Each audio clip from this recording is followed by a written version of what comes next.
आज हम वुड के घोषणा पत्र में शिक्षा संबंधी स्तुतियां जो दी गई थी उसके बारे में पढ़ेंगे। वुड ने क्या क्या रिकमेंडेशन दी थी, क्या क्या सजेशन दिए थे शिक्षा संबंधी, उसके बारे में डिटेल में पढ़ेंगे।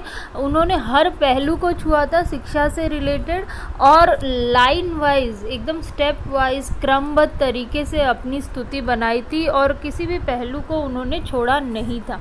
पहले तो उन्होंने बात की शिक्षा का उद्देश्य, वो जो शिक्षा देना चाह रहे थे उसका उन्होंने उद्देश्य तय किया था। उन्होंने कहा भारतीयों को ऐसी शिक्षा दी जाए कि उनका बौद्धिक एवं चारित्रिक उन्नति हो सके।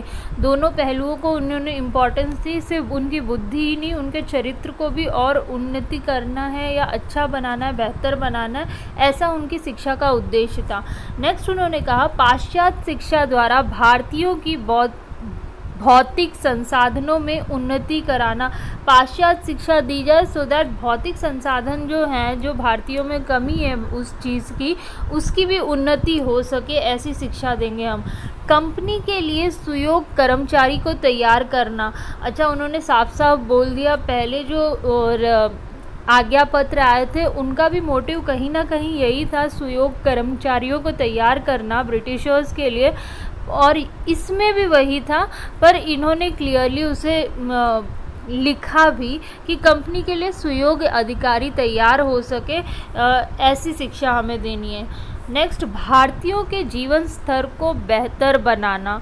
तो जो स्टैंडर्ड ऑफ लिविंग है या उनके जीने का जो स्तर है जीवन का, उसको बेहतर बनाना, ये उनकी शिक्षा का उद्देश्य उन्होंने निर्धारित किया था।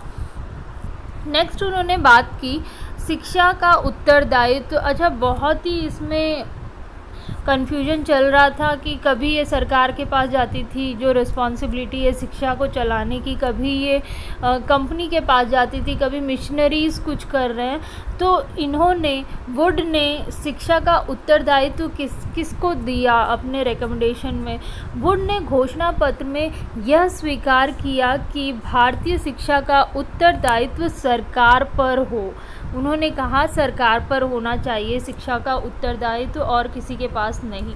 शिक्षा का माध्यम, उन्होंने क्या कहा था? शिक्षा का माध्यम अंग्रेज़ी भाषा को बनाया जाए जहां उसकी आवश्यकता हो। उन्होंने ये थोपा नहीं कि हर जगह अंग्रेज़ी ही हो, जहां उसकी आवश्यकता हो वहीं पर शिक्षा का माध्यम अंग्रेज़ी भाषा हो, परंतु अंग्रेज़ी शिक्षण को देसी भाषा के साथ जोड़ दिया जाए। जहाँ ज़रूरी है अंग्रेज़ी भाषा का इस्तेमाल तो किया जाए, बट जहाँ देसी भाषा का उपयोग हो रहा है, मतलब जहाँ अंग्रेज़ी भाषा का उपयोग हो रहा है, देसी भाषाओं को भी जोड़ दिया जाए, सो दैट भारतीय जो सिखाया जा रहा है, पढ़ाया जा रहा है या समझाया जा रहा है वो समझ पाए। अगर पूरी इंग्लिश में करेंगे तो भारतीय वो चीज़ समझ ही नहीं पाएंगे, पढ़ नहीं पाएंगे, सीख नहीं पाएंगे। तो इसीलिए अंग्रेज़ी भाषा दी जाए बट देसी भाषा को जोड़ के। नेक्स्ट उन्होंने बात की शिक्षा के पाठ्यक्रम के बारे में। शिक्षा के पाठ्यक्रम में उन्होंने कहा, अच्छा इसमें भी कन्फ्यूजन था, प्राच्य साहित्य पढ़ाया जाए, पाश्चात्य साहित्य पढ़ाया जाए, पहले ये कन्फ्यूजन चला आ रहा था। तो वुड ने अपने जो इनका जो घोषणा पत्र था उसमें बात की कि प्राच्य साहित्य के साथ साथ पाश्चात्य साहित्य व कला दर्शन को भी भारतीय शिक्षा में शामिल किया जाना चाहिए।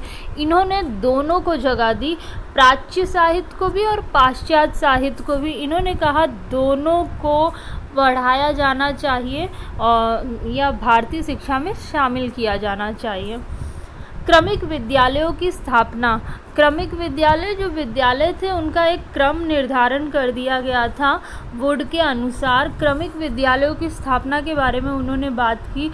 इस घोषणा पत्र में क्रमबद्ध विद्यालयों की स्थापना का सुझाव दिया गया। क्रमबद्ध मतलब यहाँ पे मैं आपको बताती हूँ, जैसे उन्होंने ये ऑर्डर फॉलो करने के लिए कहा, प्राथमिक विद्यालय, मिडिल विद्यालय, हाई स्कूल, इंटर और फिर विश्वविद्यालय। एक क्रम बना दिया जो इससे पहले नहीं था। प्राथमिक विद्यालय 1 to 5 के लिए, फिर यहाँ पे 6 to 8 के लिए मिडिल स्कूल, फिर यहाँ पे 9-10 के लिए high school, and then 11th 12th के लिए इंटर कॉलेज, और उसके बाद आपका आता है 13, 14, 15 या first year, second year, third year विश्वविद्यालय या फिर उच्च शिक्षा कह लो आप उससे, ठीक है।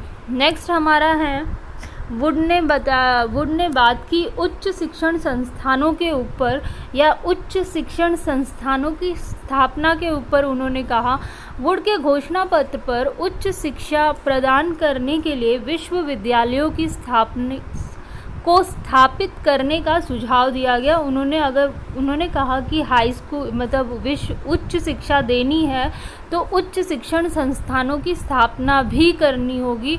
और उसी के बाद कलकत्ता, बम्बई, मद्रास विश्वविद्यालय की स्थापना हुई। अगर आपको याद नहीं हो रहा कहाँ कहाँ पर उन्होंने विश्वविद्यालयों की स्थापना की तो आप ऐसे याद कर सकते, BMC, बम्बई, मद्रास, कलकत्ता, ठीक है। BMC मतलब बम्बई, मद्रास, कलकत्ता। बम्बई, मद्रास, कलकत्ता विश्वविद्यालयों की स्थापना हुई थी वुड के घोषणा पत्र के बाद। नेक्स्ट उन्होंने बात की अध्यापक शिक्षा के बारे में। वुड ने अपने घोषणा पत्र में अध्यापक शिक्षा पर भी बल दिया और कहा कि प्रत्येक प्रांत में प्रशिक्षण विद्यालय की स्थापना की जाए। जो ट्रेनिंग स्कूल होते हैं, टीचर्स के ट्रेनिंग स्कूल होते हैं, उनके बारे में बात की और उन्होंने कहा प्रत्येक प्रांत में इसकी व्यवस्था होनी चाहिए। अध्यापकों को अधिक वेतन व अन्य सुविधाएं भी प्रदान की जानी चाहिए। उन्होंने न केवल उनके ट्रेनिंग स्कूल के बारे में बात की पर शिक्षक की जो स्थिति थी उसको सुधारने की भी बात की। उन्होंने कहा कि उनका वेतन अधिक होना चाहिए और उन्हें अन्य सुविधाएं भी दी जानी चाहिए सो दैट जो शिक्षा का स्तर है वो अच्छा हो सके, बेहतर हो सके। नेक्स्ट है इस घोषणा पत्र में महिला शिक्षा को भी बढ़ावा देने की बात कही गई थी।